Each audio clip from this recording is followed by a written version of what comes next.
Je voudrais témoigner de ce que j'ai vécu à Albi, en 2015, pendant 3 jours. Mais attends, t'es pour la CGT ou pas? Moi j'ai défendu la CGT, je suis désolé. Mais je comprends. Tu viens aller voir si c'est bien répète.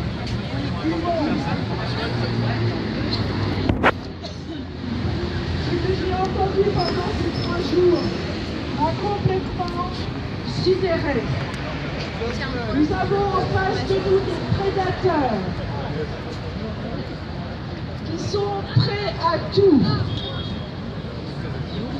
Ces prédateurs, ils sont à l'abri dans leur grande tour, dans leur multinationale. C'est eux l'ennemi. Il faut vraiment savoir que ces gens sont prêts à tout pour augmenter leur croissance, leur chiffre d'affaires et surtout leur pouvoir. J'ai rencontré à Albi un homme qui m'a vraiment marqué. Il s'appelle Raja Gopal. Vous pourriez prendre conseil auprès de lui. C'est un nouveau Gandhi en Inde. Et en 2012, il a réussi à faire marcher 300 000 personnes à travers toute l'Inde pour réclamer au gouvernement de New Delhi que l'on rende les terres à ces paysans qui se suicident, ces petits paysans qu'on fout dehors pour cultiver du riz transgénique. C'est ça la réalité. Et il faut qu'on soit aussi à la hauteur, comme les Indiens. 300 000 personnes qui marchent ensemble, qui sont nourries par la population locale, qui partagent, et qui, arrivés à New Delhi, on dit on se met à 300 000 sur la place, devant le gouvernement, et on ne bougera pas. Je vous assure qu'à 300 000, on hésitera à envoyer les CRS. Voilà, je ne suis pas Raja Gopal, mais si je pouvais l'être, je le serais. Parce que c'est quelqu'un comme ça qu'il faudrait peut-être trouver. Mais en tout cas, sans Raja Gopal ou pas, il faut avoir le culot de faire ce qu'ont fait les Indiens. Et ils ont récupéré leurs terres. Voilà, la non-violence peut être efficace à condition d'être très nombreux et pas une petite poignée, et à condition de faire un grand défi.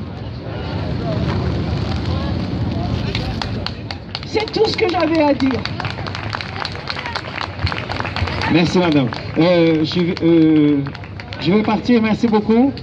Je vais passer la main à Franck et à Emmanuel. Je vous souhaite une très bonne soirée et beaucoup de nuits debout.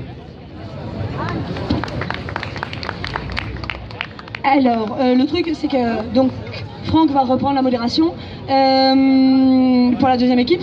En revanche, du coup, on a une partie de l'équipe qui n'est pas pour l'instant remplacée. Donc, si jamais vous voulez aider, ça évitera soit à mes camarades de rester pendant 3 heures encore, soit à nous de finir à 2, ce qui ne garantit pas une bonne modération. Donc si quelqu'un est motivé pour venir nous aider, présentez-vous, on vous briefe et ensuite on va faire une rotation tranquillement. Je vous invite à vous asseoir parce que là il y a plein de gens debout sur les côtés. Donc du coup, autant que vous vous asseyez, vous entendrez mieux, vous écouterez mieux. Ensuite, on va faire... Est-ce que quelqu'un peut m'aider pour juste un rappel sur les gestes? Parce qu'en fait, voilà. Et voilà. En fait, je vous explique. Dans la mesure où c'est un débat, et que le débat est houleux, je vais faire les liaisons. Dans la mesure où ce débat est houleux, il est hyper important que l'Assemblée fasse les gestes, parce que c'est ce qui permet de savoir ce qu'il se passe, comment vous considérez la personne qui parle, etc. Donc comme là depuis une demi-heure les gestes ne se font plus vraiment, le système est un peu grippé parce que le modérateur ne peut pas lire les choses. Oui, j'accélère. Donc quand on est d'accord, voilà, quand on n'est pas d'accord, quand on fait une opposition radicale. Alors pour rappel, une opposition radicale, ça veut dire qu'on se lève, on vient justifier sa position et on fait une contre-proposition. C'est pas juste du bashing, on fait une contre-proposition. Et là, dans la mesure où on est dans un débat, je pense qu'on ne va prendre qu'une opposition radicale parce qu'il faut que les tours de parole aillent vite, puisque dans un débat, en général, c'est plutôt rapide comme rythme. Ensuite, quand c'est trop long, pour demander la parole, donc on lève la main. Pour les propos racistes, sexistes, homophobes et transphobes.